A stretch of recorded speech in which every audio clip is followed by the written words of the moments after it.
Well, Rick, thanks for spending a little time with us here today and share your story with us, and certainly a lot to get into with you. But let's go at the beginning, because you became a professional basketball player, but you didn't play basketball in high school. Is that correct? How did you make that leap? Well, let's get things out the way first. I accept Apple Pay, Venmo. Let me stop. Anyway, a lot of times when I look at my career, I go like, is this what I wanted? Because my plan was I wanted to continue to play football.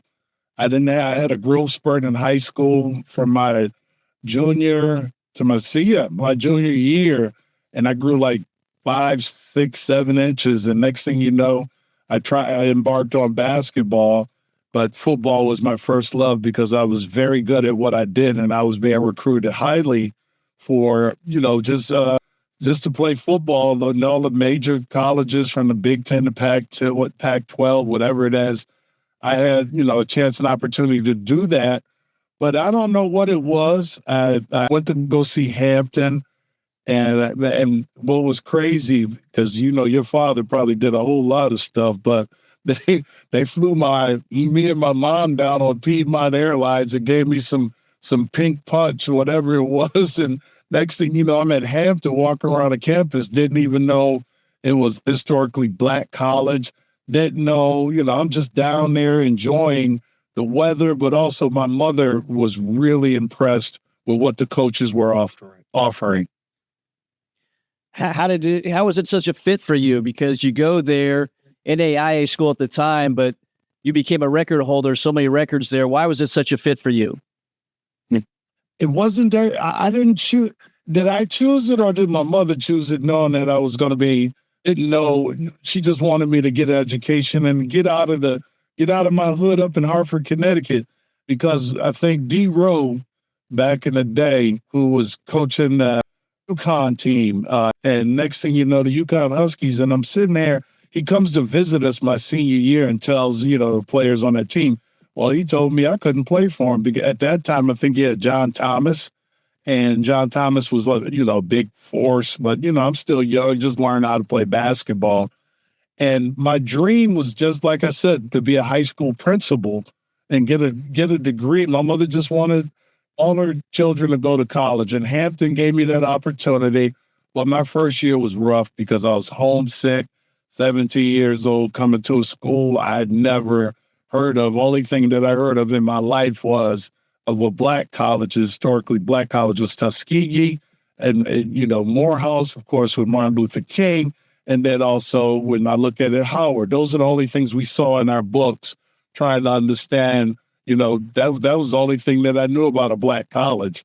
But, get to Hampton, nobody was on the yard. Finally get there, to go get prepared for school, freshman orientation. I was like, wow, this is a Black college. Didn't know, never even thought about it. But for me to hold all those records, that was an accomplishment to Hank Ford and Robert Wilson, the two coaches that, recruited me. And the fact of the matter is I was about to quit my sophomore year to go back home. I was homesick. I was like, I don't want to be down there no more. I want to go home with my mother. But, went home and came back and was coming off the bench averaging 24 points. Don't ask me how, what, or where, but that's how my career got started, because I didn't know that I could score points like that. I was just, I could barely walk and chew bubblegum at the same time my freshman year, where I was averaging 5 points. Well, you became a 3-time All-American. Was it that football background that helped you at all? Now, I think that football background got me through the pros, because I raised a kid, I wanted to kick everybody. But, when I try to review it, I'm living my brother's dream, and he's no longer with us, but my brother was the star athlete at high school. He could play every sport well, not good, but well. He could play baseball, he could play football. He was just athletically inclined to play all these different sports, various sports. And he was all state. He played with guys like Super John Williamson, who was in the NBA from out of Wilbur Cross. They won a state championship. So I really believe that God just sprinkled some dust and said, you're going to embark and go play basketball. Because I'm going to tell you right now, every time August comes around, I smell like hell week for football. I said, oh, it's football time. And the leaves start turning, everything starts to go in the fall. And I'm like, yeah, I like this football. But I have no clue what it was that I made All-American in those 3 years. And let me tell you this, I didn't know I was in the NBA until my third year in the NBA. What do you mean? I was reading the news. You know how you read the newspaper, of course. Nobody out there now reads newspapers. It's either if you're on a podcast or, you got your phone. Well, I was out dating a girl out there out in California. We just lost to the Boston Celtics. And I'm out there trying to enjoy some sunshine, enjoy her. And I said she was getting the newspaper. So I grabbed a sports page. And next thing you know, I saw my name in the paper. And I'm sitting there going like, I'm in DC, I'm in DC, or, I'm in Maryland or wherever. Why is my name out here in Oakland, California, or in the San Francisco Times? And we just lost to the Celtics in the playoffs, and they were writing about it. And I'm going like, unbeknownst to me, I was like, shit, I'm in the NBA. You didn't realize it was a big a deal as it was at that time, but at the time, till this day, that you want to interview me, much as I would see your dad and all that stuff, for you to interview me and saying, I'd be sitting here going like, people be giving me accolades, and I'd be sitting there going like, for what? I'm just being a human being. Basketball never drove me to be above anybody. And my mother always told me, stay humble, because you never know what goes up comes down. And I've always been the same from high school to college to life now. And my friends till this day said, man, you ain't even changed. And I'm still a prankster. I just enjoy people smiling. And that's what we found out doing this podcast. These athletes, larger than life to some people from the fans, but certainly you guys are just everyday guys right now. But let's get into you as a player in the NBA. Again, you're drafted by the Bullets. You're having success there. All of a sudden, you get traded to the Pistons. And I saw you didn't like that choice. Why? You feel grounded. You feel that you made a home. I thought I'd be a Bullet for the rest of my career. But, the life of professional sports, you don't know where you'll be the next day, especially if you feel like I was established with Jeff Ruland. We're the Beef Brothers. And I'm like, all of a sudden, it's like, okay, we're trading you to the Pistons. And I'm sitting there, I didn't like Lambeer, damn sure didn't like Isaiah at the time. And, I was like, and I didn't like Detroit because I didn't like damn weather. But, in D.C., I'm close to Hampton, a few hours away, and I'm close to home. I get on 95 and I'm home. But just being traded was just an adjustment to find that this is, that's when you learn that this is professional. Being professional, this is a business. How long did it take you, and what did it take you to do to kind of get comfortable and know that being on the Pistons could be a good opportunity for you? Well, for one thing, I went there. I didn't work out the whole summer, so I was out of shape. Thank God I had a guaranteed contract. They probably would have cut my ass early. But I ended up, realizing that it was a great opportunity for this team that they drafted me to take over Danny Roundfield's position. And next thing you know, I'm sitting on the bench, coming off the bench and basically relegated to trying to team.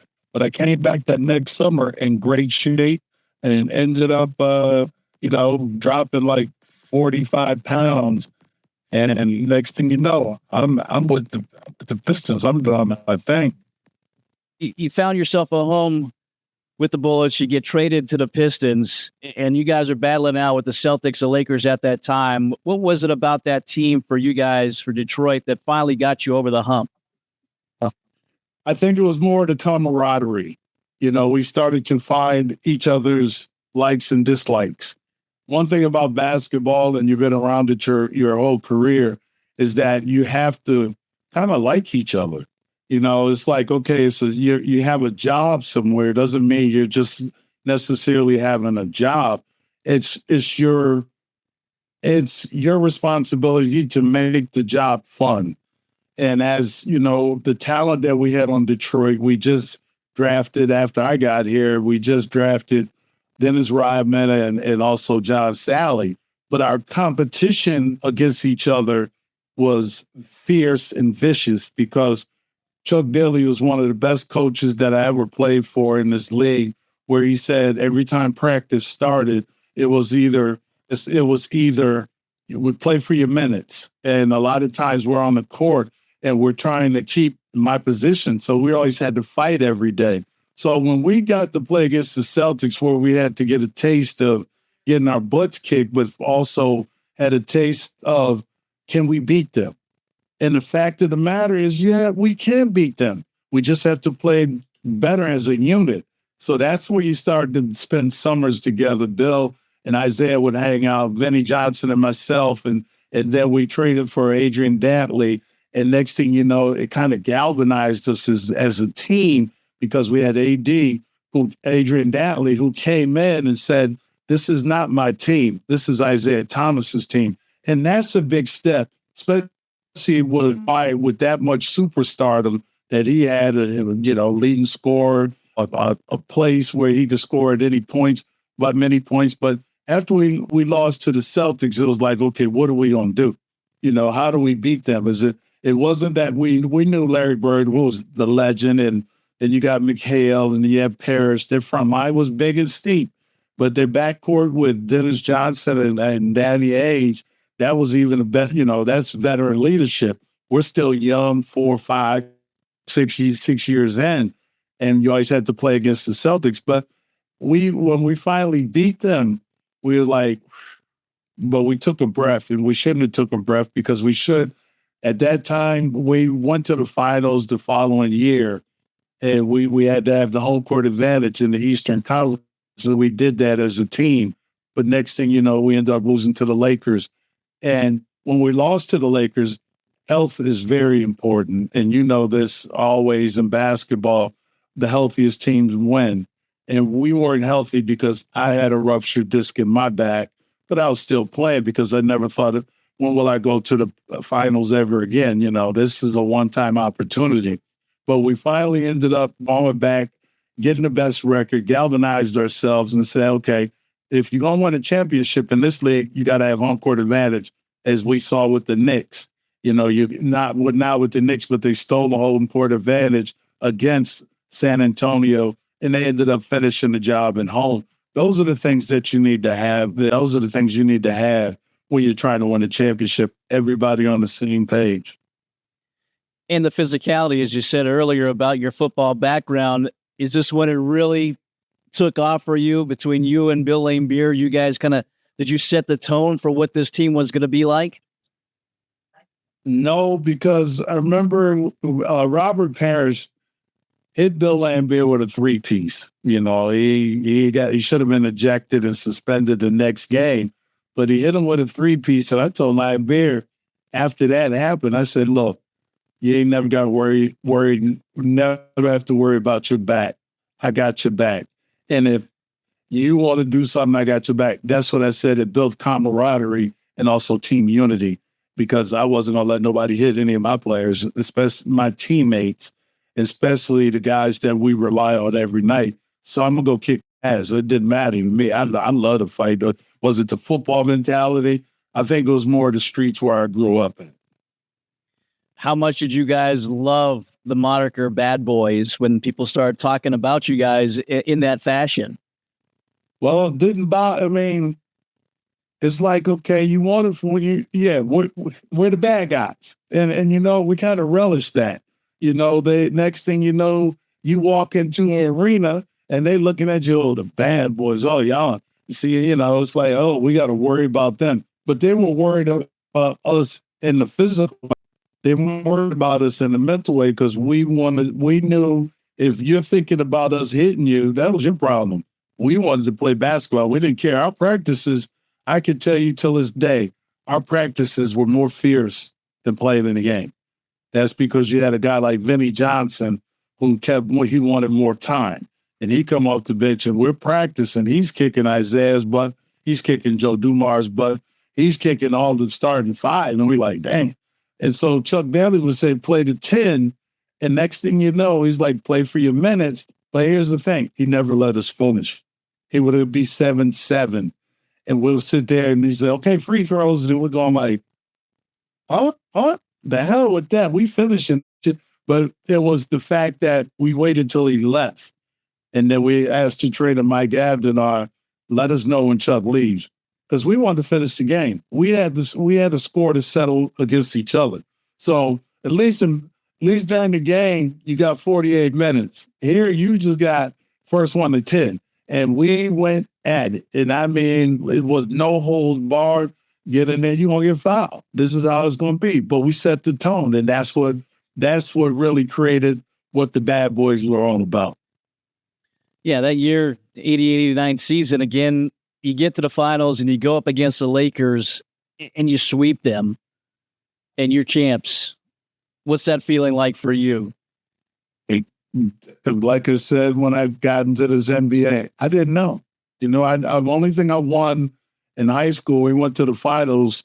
We went to the high school finals, the class AAA, which is the big schools, and we lost to Sly Williams. Sly Williams had 42 points, was the MVP, and I'm sitting here going like, I'm going to see him again. I'm going to see his ass again. But that was, winning the championship, it didn't hit. And the way that Isaiah said, it's not going to hit you until Isaiah said, you ain't going to feel this until later on in your career. And then, I turned around, I look at my jersey behind me over my shoulder, and I'm like, I want to know how much it's worth now. No, but when you realize that you're a champion, you wear, you get your ring. But I didn't get my ring until I think I didn't get it until January or whatever, because I was with the Philadelphia 76ers after the expansion team, the Minnesota Timberwolves, and I forced the Timberwolves to trade me to, they didn't want to pay me. So I told them to either trade me, get me out of it because I'm not coming to camp. And they traded me to Philadelphia. So I didn't get my ring. I got my ring, but I didn't even play that night. I was hurt, but I got my ring. Looking at Chuck Daly now, I got this picture up there with me, just me and him. So that's when I realized that I was NBA champion. Yeah, you mentioned it there. You have the parade. During the parade is that expansion draft, right? So, I mean, you didn't have much time at all to celebrate. What's going through your mind at that point when you're, celebrating with your teammates, the camaraderie of your teammates, and all of a sudden for you it ends? Well, it wasn't like, I'm like I said, I'm best friends with Vinnie Johnson and James Edwards, Buddha. They were talking about, man, hey, I don't know if I'm going that way. They're talking about it while we're even on the boat going down Woodward Avenue, waving hands with the brooms and everything. And then I'm telling them, I said, hey, it might be me. But, usually and so when they explained it, they said, okay, the starting five ain't going nowhere. But Jack McCluskey put my name in there. Unbeknownst to him, he thought nobody would take me because of my back issues. And Minnesota ended up taking me. And, did they want to leave me? Did I want to go to Minnesota? Was it my choice? Again, business. You said you forced their hand. You go to Philadelphia. You team up with Charles Barkley. Was that, the best ending to that for you? The best scenario? If you couldn't be with the Pistons, you didn't want to be with the Timberwolves, to land in Philadelphia instead. And don't get me wrong. I wanted to be with the Timberwolves, but they were under the cap. So my agent and I were talking, Al Walden at the time. We were talking, it's like they got one thing about this NBA, they got to fill the gaps. They got to fill, a certain amount of money to get to the salary cap. So we're like, I said, well, you can get that to me. Oh, no, I forgot who was the general manager, but he ain't there no more. Oh, Bob Stein. And he went to the say, oh, that we can't do that. And we were only a third of the salary cap that you needed to be at. And all I wanted was, $1 million. He was like, no, you can't do, we can't do that, blah, blah, blah. Long story short. So, I mean, it was a lot of trade rumors out there where they wanted me. It wasn't that it was trade rumors, it was a lot of teams trying to get me. The Lakers were one, and the other one was Philadelphia. And I'm like, okay, whatever, let's see what you can do. My agent, Al Walden, did a great job of telling Bob Stein that I told Bob Stein and them on the phone, I ain't coming. Fuck y'all. It is what it is, unless you come up with the money. And then I go to Philadelphia. Here they come with the content. Here you go. There you go. And I'm saying, okay, I'm here. That's it. That's all negotiations in professional sports, it could be easy or it could be hard. I just wanted it, I'm already established as a champion, and now I'm the star of your team, but yet you don't want to pay me like I'm a star. So it's not even the point that I wanted to be the star, because I know I'm going to get my ass kicked every game. We're an expansion team. We ain't that good, but you could build a great foundation. So you go to Philadelphia, and at that same time, you watch Detroit repeat. What kind of emotions do you have with that? As you said, Vinnie Johnson's one of your best friends. Other guys in that team probably still your best friends, but you see them do something without you. Well, I put it to you this way. Being in Philadelphia, we won the Eastern Conference. We were better than Boston at that time. And we're playing Chicago. And I kept telling Charles, you got to hit Michael. Oh, no, he's my friend. Okay, he's your friend, but Detroit's, I still have my boys, because I would go hang out in town, or I'd go stay at Buddha's house, James Edwards' house, wouldn't stay in a hotel because that was my boy. But when the game started 48 minutes, I hated all of them, because that's basketball. That's how you treat it. I ain't got time to shake hands. I ain't telling you good game after you done kicked my hell no. I'm not that kind of dude. But I kept telling Charles, I said, because we just beat Jordan and them when I was with Detroit, when we went to win the first championship. And he was like, oh, no, I can't hit him. That's my friend. I said, you think? And Detroit was playing, Detroit was playing somebody else. But if we'd have beat Chicago, we'd have been playing Detroit. That's all I wanted. Because I knew every in and out of that whole team. And they sure enough didn't want to see me, because we beat them 4-1 during the regular season. And they knew I wasn't taking shit from none of them. So I was glad that they won, because I didn't like Portland. I was just glad that they won. And, of course, they always look at me and say, man, you should have been here. You should have been here. But that's just family. And that's the camaraderie we built. Until this day, they saw me coaching this past weekend with the Big Three, and they texting and FaceTiming each other, talking crap, telling me, oh, Rick, you're missing 15 shots. You need some better players. I'm sitting there looking at this text and all like, then y'all go to hell, leave me alone. Is that championship part of that bond? Would it be as strong without winning the championship with those guys? Well, I'm friends with a lot of guys that are in the NBA. And, Jeff Rulin and I we're brothers. And these guys are brothers as well. And I look at it going like, you meet people are in your life for a reason. And that's why, with Mike Baldwin, I'm still friends with him, even though I don't like him either. But those are the guys that you figure in life, people who touch your heart or encourage you to do better. That's who are our friends. Eventually for you, I guess your career kind of comes full circle as you end up with the Pistons. What was that reunion like at that time? Were there any hard feelings about, being part of that expansion draft previously? You know what? One thing I learned in this league, you don't burn your bridges, because it opens up. My mother said one door closes, the other door, God opens up the next door.